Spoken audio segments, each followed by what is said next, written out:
Menggantungkan diri pada sungai menjadi kebiasaan warga sekitar bantaran.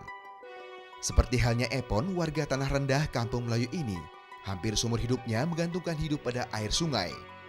Bahkan saat musim kemarau ketika kualitas air semakin buruk. Kurangnya debit air membuat sampah dan lumpur naik ke permukaan sehingga air menjadi keruh dan beraroma tak sedap. Akibatnya, Epon hanya bisa menggunakan air sungai untuk mencuci, bukan untuk mandi. Dia saya beli air bersih gitu untuk mandi. Biasa berapa, Mas? Sehari 2.500 satu ember. Epon tidak setiap hari mampu membeli air bersih. Maka wanita berusia 33 tahun ini pun menampung air sungai untuk diendapkan hingga jernih. Jika sudah jernih benar, Epon baru menggunakannya untuk mandi, minum, dan masak. Kelangkaan air bersih tak hanya menjadi musibah, namun juga berkah bagi sebagian warga. Amidin misalnya, warga Tanjung Duren Utara, Grogol, Petamburan, Jakarta Barat ini mengaku penghasilannya bertambah hampir 2 kali lipat saat musim kemarau panjang seperti sekarang. Kalau seharinya kan dia cuma dapat 6-5. Kadang-kadang sekarang kan air lagi kecil begini sampai 10-11 lah. 10-11 gerobak ya. Kadang-kadang nyampe 13-an kalau lagi banyak yang minta. Namun, Amidin tak bisa memenuhi semua permintaan warga. Berkurangnya pasokan air dari PDAM salah satu penyebabnya. Alasan lainnya adalah tenaga kerja yang kurang untuk mengedarkan dagangannya. Berkah dari kelangkaan air saat musim kemarau juga dirasakan Rebo. Penjual jasa sumur bor ini juga kelimpahan permintaan jasa pembuatan sumur baru atau memperdalam sumur lama. Bersama 2 orang rekannya, Rebo juga mengaku pendapatannya meningkat 2 kali lipat saat musim kemarau panjang. Musim kemarau tahun ini sudah berlangsung sejak bulan April hingga September.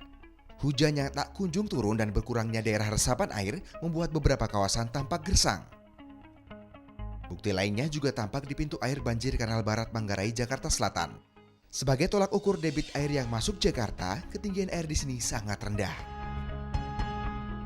Berkurangnya debit air di beberapa sungai berakibat juga pada berkurangnya pasokan air dari perusahaan daerah air minum. Hingga bulan September ini, pasokan bahan baku air untuk Jakarta berkurang hingga 10%. Belum lagi, PDAM menganggap dari 13 sungai besar yang mengalir di Jakarta tidak satu pun layak menjadi bahan baku air bersih. Bagi warga ibu kota, kekurangan air bersih tidak hanya dirasakan saat kemarau saja. Dengan luas wilayah sekira 662 km persegi dan penduduk sekira 12 juta jiwa, warga Jakarta banyak yang menggunakan air tanah. Namun yang lebih menyedihkan, kurangnya air bersih membuat banyak warga yang terpaksa berkenalan dengan air kotor.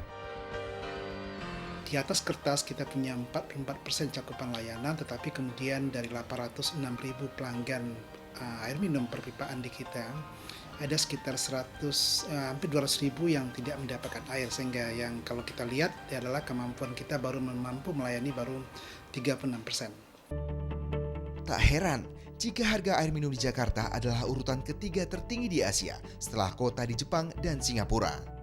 Tidak tertibnya warga dalam mengelola daerah aliran sungai membuat krisis air semakin kronis, yaitu mengalami kekurangan sepanjang waktu dan kelebihan air saat musim hujan. Husni Mubarok, Randy Putrama, Jakarta.